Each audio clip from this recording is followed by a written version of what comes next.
Hello and a very warm welcome to the show. I am Imoni Amarere.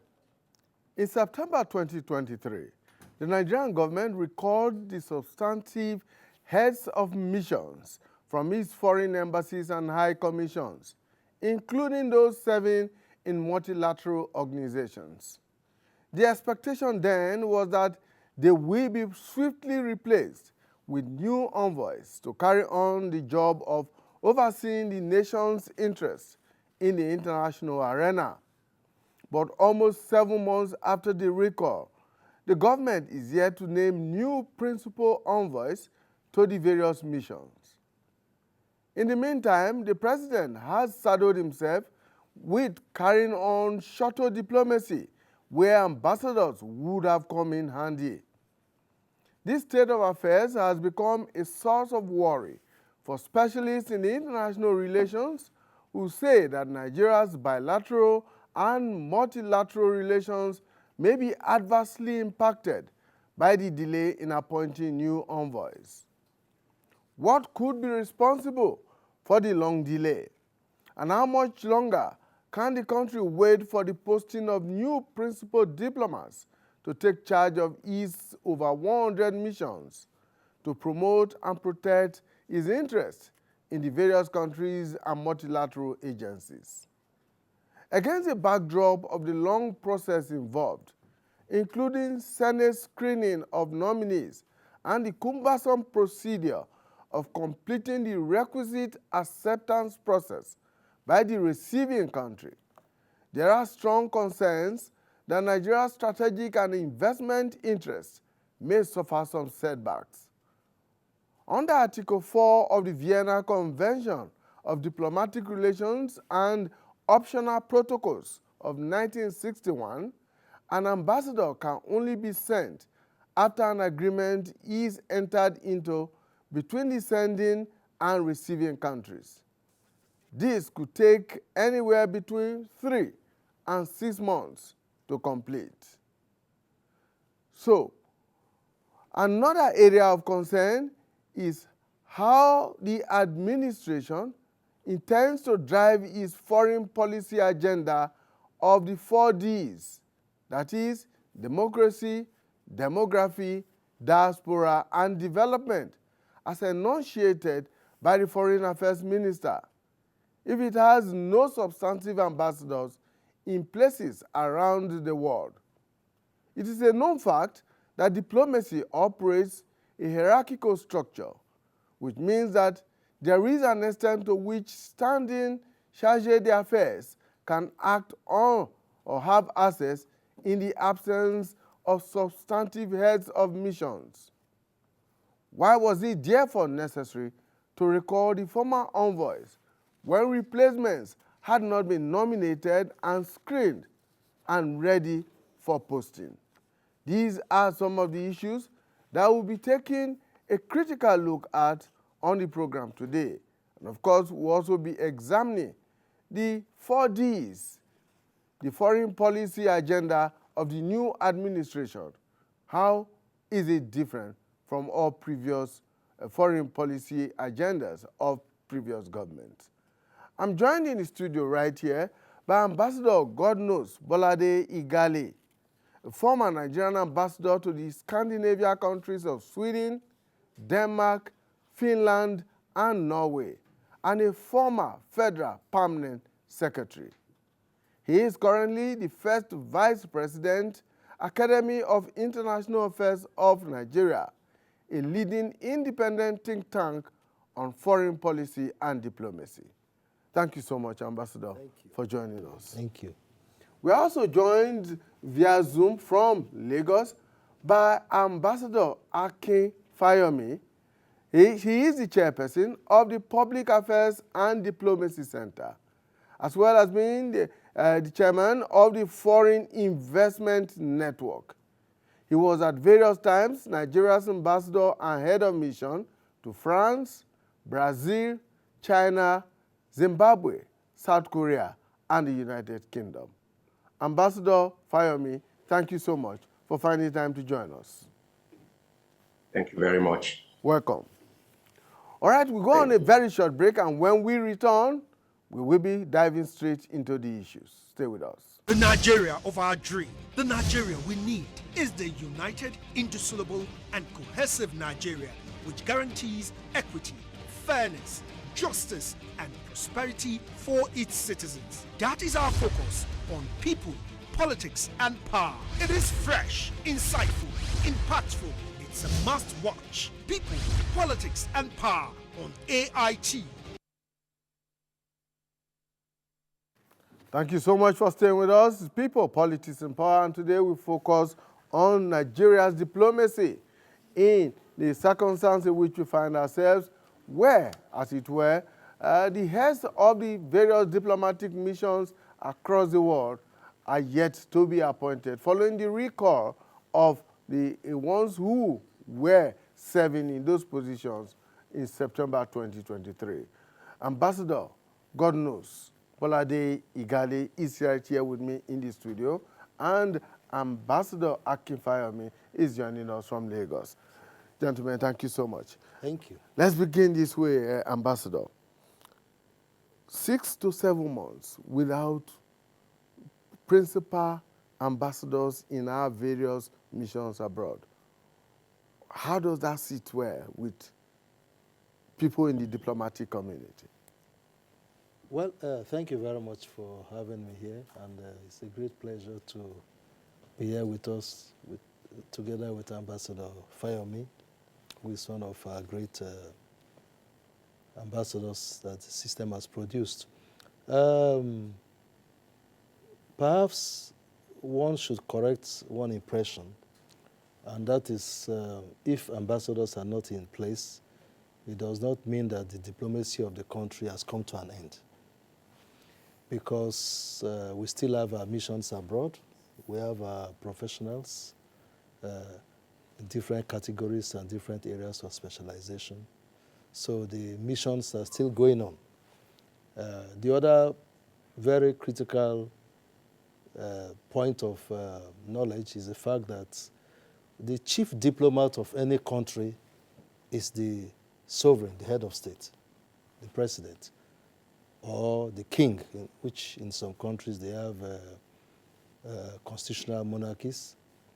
So if there's an activist president or an activist sovereign who is quite engaged in the international system, the country's diplomacy may not necessarily come to an end if there are no principal envoys. Ambassadors, high commissioners are principal envoys. So what that means is that the president, and then of course there is the foreign minister and the paraphernalia of the Minister of Foreign Affairs, the permanent secretary, directors, and so on. Ideally, there should be ambassadors in place. But let us correct that impression from my own point of view that diplomacy does not necessarily come to an end if principal envoys are not in place at certain times. Should principal envoys be in place, that is the ideal. And countries, as much as possible, ensure that there are principal envoys that are in place, because the level at which, you see, the diplomatic career is perhaps slightly more hierarchical than the military. Because when you're an ambassador, you deal at the highest level. That is why the whole process of appointment of ambassadors and going, even the country has to accept you.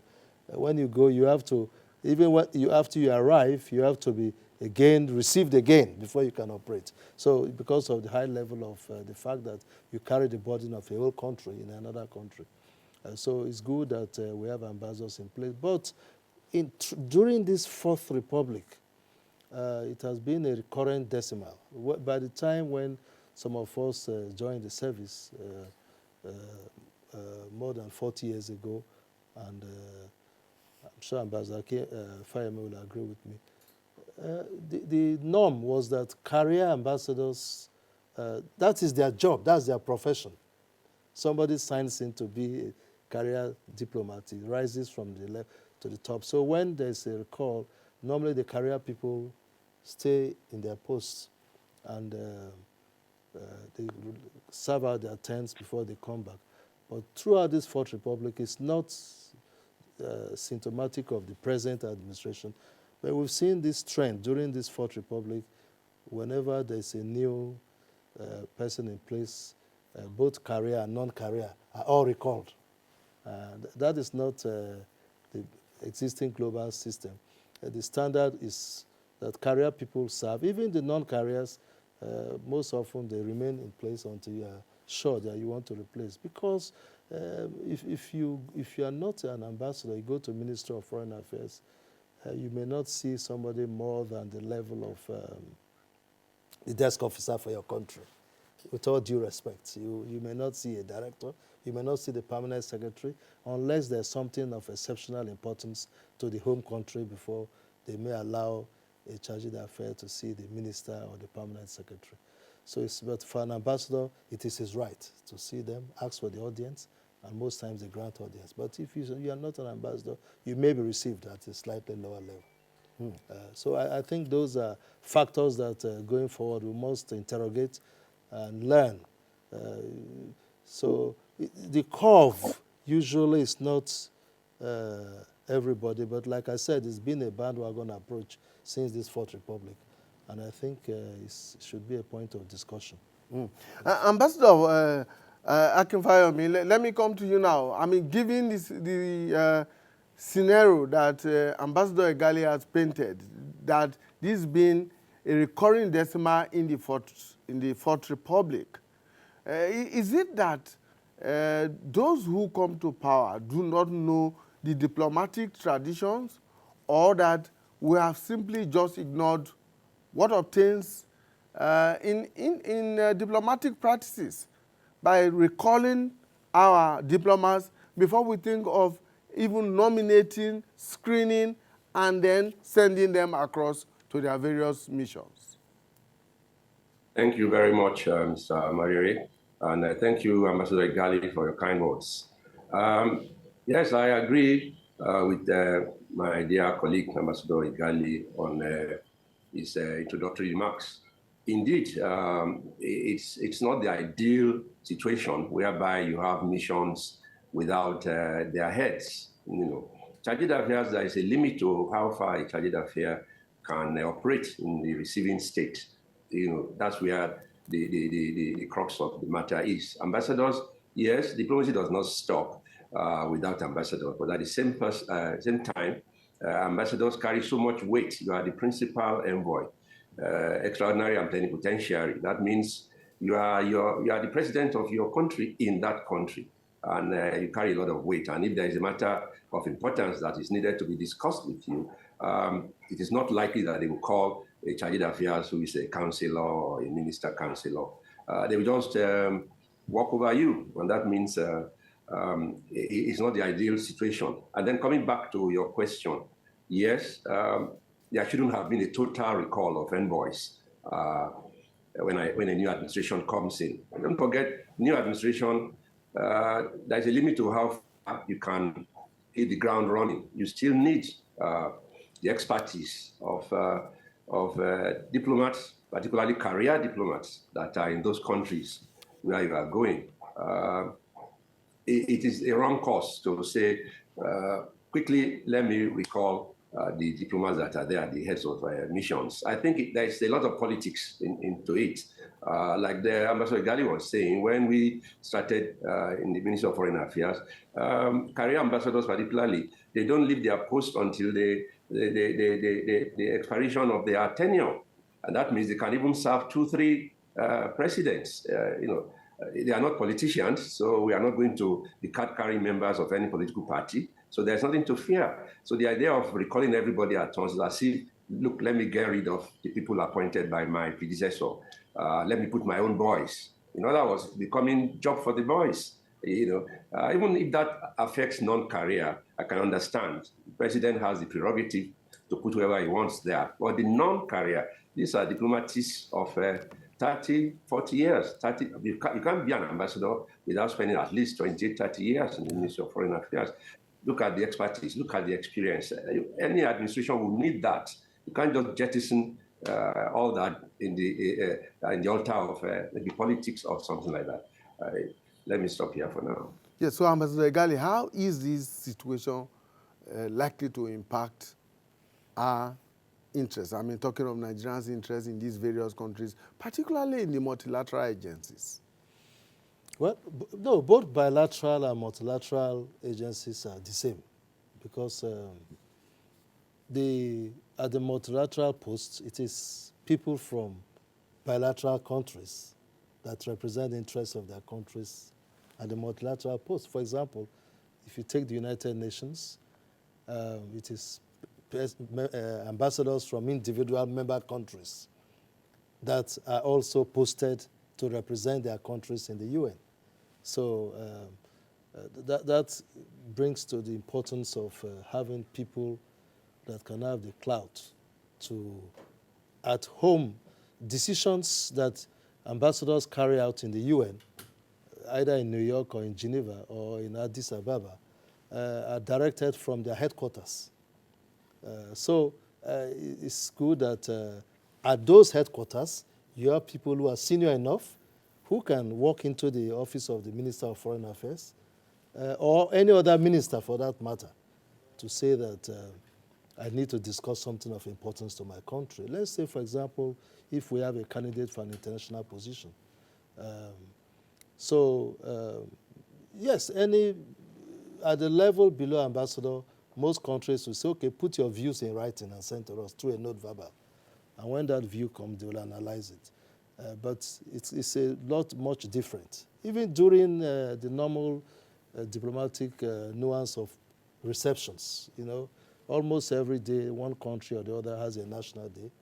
If you have, like in our case, over 120 missions around, it means that National Day, the Queen's Birthday, Democracy Day, Liberation Day. So there's always a need for you to go for a cocktail.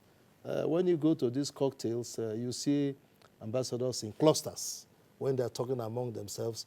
And particularly, that is one of the main places where you're able to interact with officials of the government. You don't need to go to a minister's office and sit for long hours. Ambassadors go to receptions because, for example, ministers will come, one or two, or chief executives of government agencies. So that opportunity, you want to ask one question. And when that kind of interaction is taking place, it's different when you're an ambassador or when you are somebody who is chargé d'affaires of a lower level. And if ambassadors are in their cluster talking, if somebody who is slightly lower comes, they just give him a chance because it is. So I think the impact will be the fact that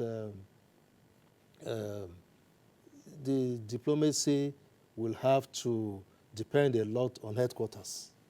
Headquarters in the sense that the ministers, it will increase the workload of the minister, it will increase the workload of the permanent secretary and the directors, because a director, whether in Abuja or a director in Addis Ababa, a director in Abidjan is a director.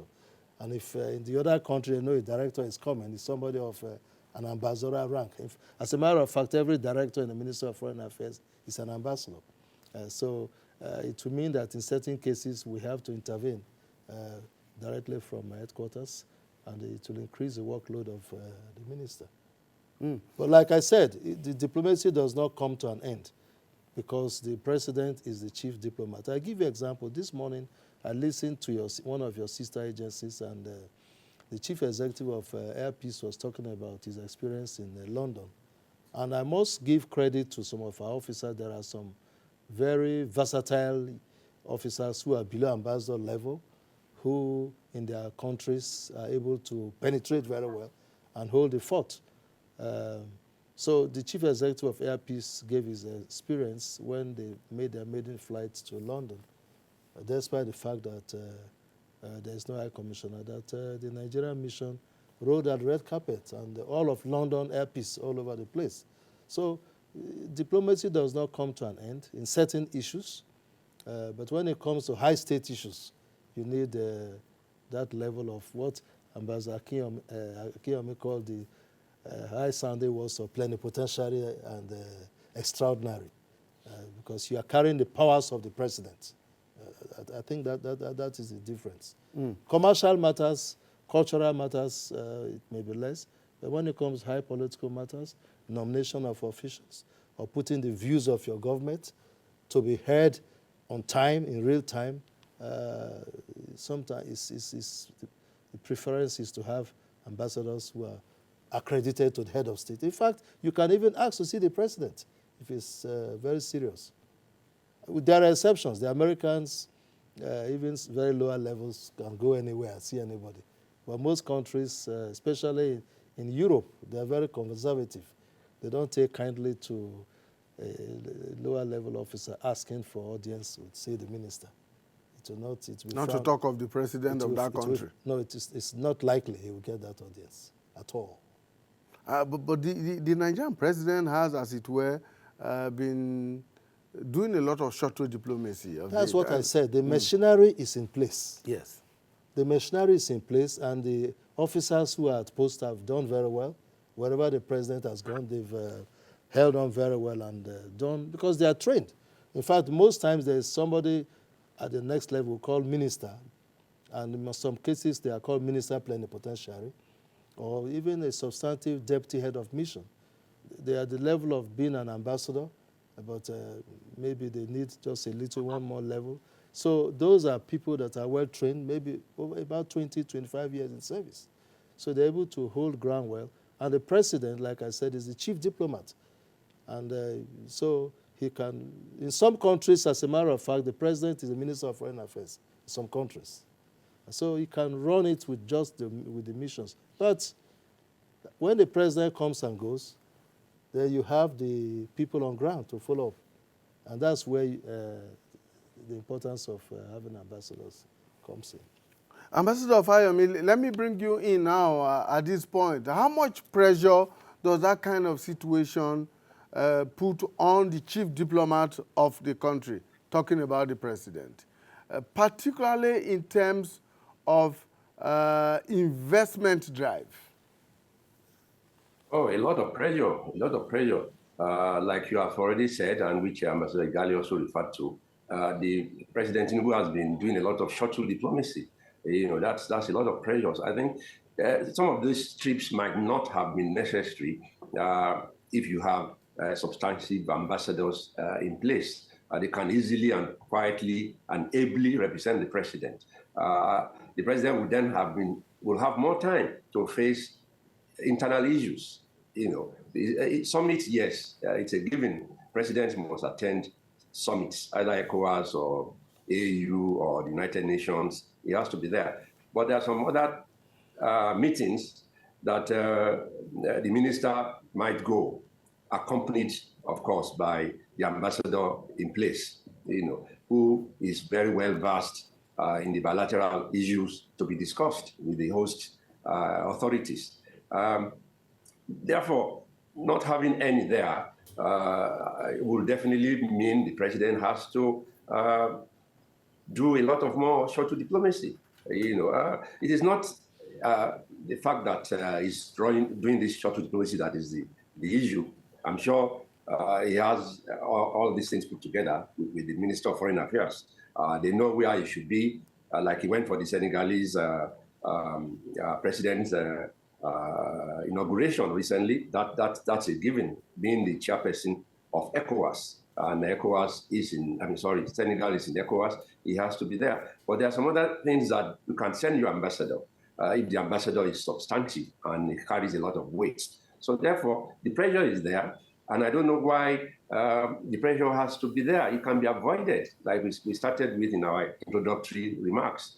It could have been avoided by not recalling all the ambassadors, particularly in the big missions like the United Kingdom, like the USA, like France, and then like the multilateral institutions in the EU, in AU, in Addis, and Geneva, UN. So some of them could have been left behind to take care of these issues and then lessen the pressure on Mr. President. You know, I'm sure I read whereby one of his special advisors was saying that there is a list somewhere, not the one that was floating around recently, but that there is a genuine list that has been or is being prepared and will be submitted to Mr. President. I know that must be there. It's been 9 months since, in fact, that they have been recalled. So obviously, that pressure is there, one, but it need not be there if, in the first instance, these ambassadors have been left in place for some more months while the administration gets its act together and submits lists. You yourself mentioned in your opening video and remarks that it takes a long while for ambassadors to be screened and appointed and collect agreement and then go present it at the host to the host president. All this would take 6, 7, 8 months. You know, we are only 9 months or nearly 1 year, and so therefore the pressure is there, but it need not be there if that aspect we are talking about have not been touched or have been left in place. All right. If you had the opportunity, Ambassador Egali, if you had the opportunity of advising the authorities at this point in time, since we understand that lists of possible envoys have been put together and all of that, if you had the opportunity of advising, what would you be telling them at this point in time? Who and who? What are the caliber of persons? And looking at the sensitivities around the world today that they should be deployed. We have talked about career diplomats and non-career diplomats. There are some places that are best suited for career diplomats who know the ropes and who know where to go and who to talk to and all of that. Well, ambassadors are appointed as envoys of the president. And in every country, it is the discretion of the sovereign to appoint ambassadors. In the Nigerian case, Section 171 of the 1999 Constitution makes it clear that the president will appoint and send the list. The tradition has always been to weight the list heavily in favor of career people. Because a person joins a job at age of in the early 20s, and you rise until you begin to get some gray hairs. You begin to get to your late 40s, mid or late 40s, and you get appointed as an ambassador. You've learned a lot. Not just about the country where you'll be posted to, but about the world system and how it operates. So it's, most countries weight the appointment of ambassadors more in favor of career people. That's the job. That's what the career expectation. And it is in the interest of the country. You can imagine the amount of training that has gone on. Training in terms of the substantive work, training in terms of international languages, training in terms of education.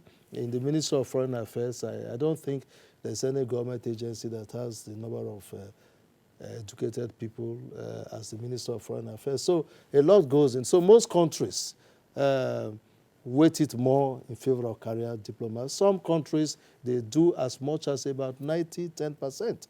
Now, you must have a few non-career people because the government that comes into power will always have some areas of their emphasis for which they want certain particular people that share in their political ideology to be there. Career people will work with any government, but then you want somebody with a particular level of weight to go to some places. It could be bilateral, it could be multilateral, and if we look at the history of the Ministry of Foreign Affairs, we've had some of the most successful multilateral posts have been career people. But again, there are some non-career people that have also gone to 1 or 2 multilateral posts that did very well, exceptionally well. Bilaterally, it can be any country. There's no, in the places, for example, Washington, we have had a whole lineup of career diplomats, including people like Olisemeka, who was started from the pioneer group and came to the top and became ambassador to Washington. In London, we had Dovedwin and so many other career people who started as young people and became high commissioners.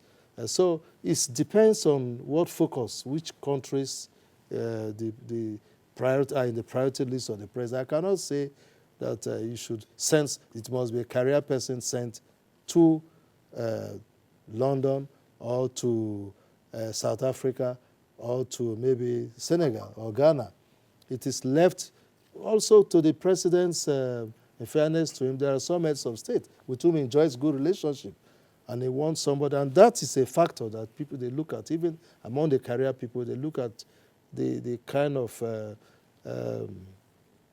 the standing of the person intellectually and how he can be able to deliver. There are some of our colleagues who are very good bilateralists, very good in polyglots. They speak different languages. They look at some of those factors.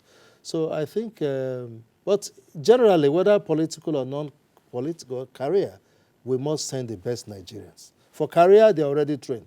But those that are non-career will come in, they invariably become also career people. Like, for example, the Minister of Foreign Affairs. He came in, he was in Germany, and he has did very well.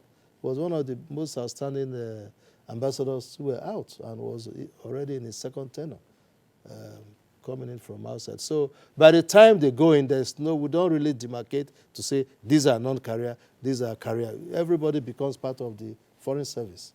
But what is important is send the very best.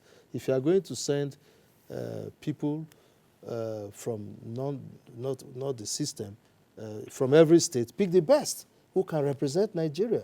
It's not here for us to begin to talk about individuals, but there have been very bad cases of people that have not represented too well.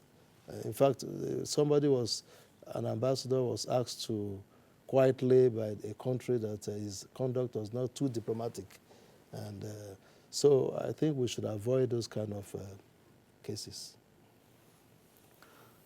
Ambassador Fayemi, let me bring you in here and let's now talk about what appears to be the new foreign policy agenda for Nigeria, the 4 Ds of democracy, demography, diaspora, and development. And I'm just wondering, is this a shift from what we have known about Nigerian diplomacy, or is it a reinforcement of that diplomacy? Is Africa still the centerpiece of Nigeria's foreign policy? Yes, definitely, Mr. Mariri. Africa is still definitely the centerpiece of Nigeria's foreign policy. I think President Tinubu made allusion to that in one of his speeches. You see, the 4 Ds are more or less, I see them as tools to deliver the foreign policy of Nigeria. It is not necessarily a doctrine. I don't see them as doctrine, but this is what foreign policy is all about. Diplomacy, democracy, demography, diaspora. This is what we all do in the Ministry of Foreign Affairs over the years, and that is part of the mandate of the Ministry of Foreign Affairs. You can take them one by one. Diaspora, you are talking of our people out there. That's what our consular department, consular directorate, that's what they do. Demography, yes, we want to use our youth and the soft power that we have positively to improve our foreign policy. Yes. Democracy, I mean, that's the whole idea of a democratically elected government. You have to promote democracy, particularly in your area of influence, more or less now in ECOWAS. That's why ECOWAS was a bit hard on Niger and Mali and all that, and then we thought that policy did not work out very well. At the end of the day, you can see that ECOWAS had to eat the humble pie by inviting them back in and opening the borders and all that stuff. So that's all part. So the 4 Ds are an enunciation of the foreign policy of Nigeria. We have been doing it all along. Nothing has changed. I can't see any drastic change. We like to have slogans for our diplomacy. We've had economic diplomacy, cultural diplomacy, and the like, diplomacy of unity and all that. It's not necessary that you have to have a slogan. As long as you have direction, where are we going? What do we want to achieve as Nigeria? We are no longer, in quote, giant of Africa or big brother of Africa. Forget all that. Now it is the paramount interest of Nigeria that we have to look out for. And how do we do that? That is what I think Ambassador Tuga, the foreign minister, and his team rolled out the 4 Ds, which I said are tools to execute the foreign policy of Nigeria. Not necessarily that it is a doctrine. It's not a principle. These are part and parcel of diplomacy. And I think, and bringing it out it's okay, but I think it has to be well thought out. There has to be a lot of work to say exactly what you want to achieve with these 4Ds, meaning that it's already been part and parcel of us before. How do you now want to strengthen, to use your word, maybe now to strengthen all those pillars? There are like 4 pillars of your foreign policy. How do you want to strengthen each and every one of them to achieve the objectives that you want your country to achieve, and where you want Nigeria to be in 4 years or in 8 years, as the case may be? I think it still needs a lot of fine-tuning to really know what we are going to do with those tools, as I call them. All right. If there are tools, Ambassador Egali, there are those who think that our foreign policy was not too proactive in the immediate past dispensation. Will these tools be able to reinvigorate what the Nigerian foreign policy has been or should be? And what do you think should be Nigeria's main strategic interest at this point in time? Thank you. I agree with you and Ambassador Fayomi that our foreign policy objectives, the objectives of the foreign policy have remained sufficiently constant over time, because the foreign policy is an aggregation of the national interest of the country. What are the interests? This is Nigeria, this is where we are. These are our neighbors, our immediate neighbors, then our wider neighbors, or in the words of Professor Gambari, the concentric circle kind of approach. Then our wider global interest and on changing global thematic issues. So our interests don't necessarily change in the elasticity of change. It's not, it's rather constricted. It cannot just be that wide that the foreign policy objectives will change. And if you read from the first statement made by Tafawa Balewa after independence at the United Nations up to the 1999 Constitution, Section 19, you see that the objectives have remained largely the same. For example, we've removed issues like decolonization because they are no longer relevant. But other issues, economic issues, developmental issues, and so on have remained. So, but every government that comes in comes up with their own nuances, their own tilt of the foreign policy, and that's what this government has done. I believe that the 4 areas that have been delineated by the minister and also stated by the president will give some sharpness to the foreign policy at this time. And already the president has started to play it out. The aspect of development and the aspect of, particularly the aspect of all the areas, the aspect of development, the issue of his shuttles. We had this shuttle diplomacy. Ambassador Fayomi at the time became director of economic department too, I believe. We had Ambassador Akinsoya, who was brought in from London to head a department that was called Trade and Investment Department during this period of structural adjustment and so on. And President Babangida made it his duty himself, and Aikomu was his vice president, to travel all over the world looking for investments. And the data will speak for itself later, that it helped to bring in investment. So that aspect of development is already being played out. The aspect of democracy in West Africa, what the president has been emphasizing, is giving some sharper definition of what Nigeria will stand for. The aspect of diaspora, the Diaspora Commission, from the last regime coming to now, has been doing quite a lot, working together with the ministry. Fortunately, the commission is now an arm of the ministry, which has been very helpful to integrate the working of the Diaspora Commission. And if diaspora funds are now going towards 30 billion a year, and that is the official declared one. All your brothers and sisters, cousins in America, in Europe, are sending money to take care of grandmother, take care of family. Those are unrecorded. So it could be something that is about double that figure if we look at what comes in from diaspora remittances. And there are countries like Philippines, India, that depend a lot on this, going up to about 80 billion a year. So I think that is very important. And the aspect of demography. Some people think Nigeria's demographic endowment is a liability, but many people reason that it is a resource which we can invest, which we can tap into. So I agree with Ambassador Fayomi that it's good that this has been declared and certain things are being done. The minister was comforted. We had a conference of Association of Retired Ambassadors recently, and the minister came to speak on this. And he spoke on internalization of these 4Ds in the ministry itself. And I think that is very critical. The technocrats in the ministry have to own it, have to believe in it, and have to communicate this sharply with our missions. Performance of missions have to be benchmarked vis-a-vis what these objectives are. We did that in the past with economic diplomacy, and there was a flurry of every mission organizing trade promotional activities, and it helped. Investments, you see, the thing with investments, it may not come today, somebody may not hit his chest and say, I've come in with $10 billion.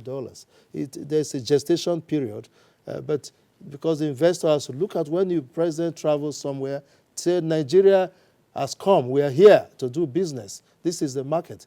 They will think, they will reason, they will begin to put together factors. So I think that in conclusion, there needs to be more internalization in the ministry, and we have to work together with, when these new ambassadors are appointed, they have to be made clear, they have to own this thing when they are going out. So they'll be able to be guided by the spirit and the letter of the 4Ds. And a quick follow-up to that. You are the first vice president of the Academy of International Affairs of Nigeria. Yes. Now, what does the Academy, or how much is the Academy likely to contribute to Nigeria's foreign policy pursuits? No, the Academy is a private think tank. It's a think tank all over the world. There are think tanks. Most times when people leave as foreign minister, almost everybody sets up a think tank. Ambassador Fayomi has a think tank. I have a personal think tank. But Professor Bolaji Akinyemi, who by all standards has been one of the most cerebral and one of the most positivist foreign ministers. He was very adventurous. He came up with the concept of concert of medium powers, and it shook the world. At the time, when they had their conference in Lagos, the whole world was saying, what is this new thing? It was pre-BRICS, you know, going back to the late 80s. He came up with Technical Aid Corps, which has endured until now, although his idea of black bomb didn't go much far. But what was important during this period, we who were in the ministry with him, we were kept on our toes. So now, in his latter reflections, he thought, besides everybody doing their own thing, let us have an aggregation of some of the people from the ministry, from academia. So a lot of professors of international relations, and some of the people from the strategic and military security background. So the academy brings together most of the former foreign ministers, some of the very senior ambassadors who are in retirement, and also some of the senior scholars. So it's a think tank. On every issue, we reason together and we give advice to government. And it's mostly, and there are other things in terms of helping to mentor the system, those who are still in the system, so they can know where to run to. They can run to us individually, but perhaps they say two heads are better than one. And if you put brooms together, they sweep better. So that is the whole idea of the academy, and it is a think tank. It's not, eventually there will be setting up of a research and resource center, maybe in Abuja, possibly in Abuja or Lagos or wherever the academy members, fellows will decide. But among us today are most of the former foreign ministers. Not too many people, about going towards 30 people, but every year now we have some people waiting to be admitted into the academy. So it is to serve Nigerians, to give back to the country. And it's a pleasure for us to do so. Ambassador Fayomi, these think tanks that Ambassador He Igali has talks one. about, and we understand you have one, of course, and all of that. How much do these think tanks contribute to reinvigorating and refreshing Nigeria's foreign policy? For instance, I know of countries where the presidents and governments fall back on the experiences of the diplomats, retired diplomats and all of that, appoint them to diplomatic missions that they go to, I mean, short-term missions, troubleshooting missions and all of that around the world. How much of that is happening in the Nigerian scene at the moment? Or do we just allow these experiences to just waste away?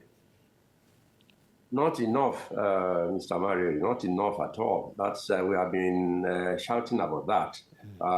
The government, not just this new government, even previous one of 8 years ago, they didn't lean on the experiences of retired ambassadors and professors and the like. And that's why the issues of establishing think tanks here and there came about, to offer advice, to offer experience and all that. But it depends on the government, or let me put it, coming back, it depends on the Ministry of Foreign Affairs and the Minister of Foreign Affairs. If it needs the expertise of so many retired ambassadors and professors and practitioners of foreign policy, we are all out here. And it's just a phone call away, and you can organize a retreat, for instance, whereby like these 4Ds can be more developed. I think there is a need for a retreat, not just a retreat within the Ministry of Foreign Affairs, but a retreat that will encompass all practitioners of international relations and international affairs and foreign policy makers in Nigeria. We have dozens or thousands of them. The Nigerian Institute of International Affairs is supposed to be #1 think tank for the Ministry of Foreign Affairs. It's an arm of the Ministry of Foreign Affairs. Yeah. I'm sure if you ask the PG of NIIA, when was the last time he had a one-on-one with the Minister of Foreign Affairs? I'm sure you can count it on one hand. How many papers have the NIIA been told to write and submit to the Ministry of Foreign Affairs in order to guide the ministry in one policy area or the other? Maybe the answer is zero. How many? I know that the AIA, the academy of which my dear brother Ambassador Igali is first vice president, and our dear former minister Professor Akinyemi, I know that they have this in mind. It's just been inaugurated, even though it's been about 2 years there, but it's just been inaugurated formally. So maybe later on. But then for us, for instance, where I am, from time to time we do get invitations from the African Union. Maybe based on our experience having served as special representatives of the African Union in Liberia, Sierra Leone, and all that. And then even from ECOWAS, when Morocco wanted to come in, we were told to give them a 30, 40-page paper weighing it, the pros and cons of bringing Morocco into ECOWAS. And the paper was used by ECOWAS to submit to the heads of state summits that took place. And you can see that Morocco is not in ECOWAS. I mean, I don't know why they want to do that. But anyway, it was shut down. And based on so many advices from think tanks and from other practitioners, I think there's need for more of that. The last retreat the ministry had was probably in 1986 at Kuru or somewhere like that. I think there's need to do another one that will expand on these 4Ds. And then there's need also for the Ministry of Foreign Affairs and the minister and the presidency to use more the experiences of all these think tanks that we are having. It's not just for commercial purposes. It's for us to be part and parcel of the foreign policy implementation of the country, because it belongs to all of us, the country, I mean. So the more everybody is involved, even CSOs, civil society organizations, women, youth, everybody has a say, must have a say in the direction of the foreign policy of their country, of which they must be proud. And if they contribute to it, then it gives them more reason to to be a proud Nigerian, and then they will know that we all own this policy that we are driving. Thank you so much, Ambassador. Ambassador Gali, you have the last say here now. No, I would just want to, we are not in the ministry, so perhaps the ministry is doing its own things. Many of us have left there quite for some time, many years ago. I do know that sometime last year, there was a whispering of a seminar on the 4Ds, to which the Association of Retired Ambassadors, Career Ambassadors, was invited. But like Ambassador Fayomi has said, experience is in the common parlance. It said that you can't buy experience in the market. And the nuances of negotiation and meandering through a very complex mesh of the global system, you need people with experience. And in many countries, there's a lot of good use being put of people that have come with a lot of cognate experience. So it will be in the interest of the country that when you identify some people, both in academia and in the foreign service or in the security services, who have certain niche, it's good to give them the opportunity to contribute. I think the military does that very well. I watch programs by the military, and each time the chiefs of services are having their conferences or activities, they make very good use of retired military people. But in the civil service, either the diplomatic service or the home service in terms of the core civil service, there's little. In fact, sometimes I call some of my colleagues who are former permanent secretaries. I see your ministry doing something. Did they call you? They said, look, I left 5 years, and some of them have some of the best brains in the country. They don't call. It is in the interest. Once in a while, you get called to say, come and talk to us, come and give some advice, come and give some. But because a lot of people are still very active. So these think tanks are there. It's like my Ambassador Fayemi says, it's for you to keep the brain alive. But the country will benefit a lot if those inside, those outside, whether it is in the foreign service or it is in other aspects of national service, benefit from the wealth of experience. An ambassador you become an ambassador after about 25 years that you enter into service, and that's a lot of training. It's a lot. Yes. And a lot of experience that we cannot just throw away. Something like that. Thank you so much. Ambassador Godnose Bolade Igali, former Nigerian ambassador to the Scandinavian countries of Sweden, Denmark, Finland, and Norway. And he was also a federal permanent secretary. He's currently the first vice president, Academy of International Affairs of Nigeria, a leading think tank, an independent think tank on foreign policy and diplomacy in Nigeria. We were also joined from Lagos by Ambassador Akin Fayomi, is the chairperson of the Public Affairs and Diplomacy Center, as well as being the chairperson of the Foreign Investment Network. He was at various times Nigeria's ambassador and head of mission to France, Brazil, China, Zimbabwe, South Korea, and the United Kingdom. Thank you so much for giving us your time today. Thank you, Thank you very much. Right.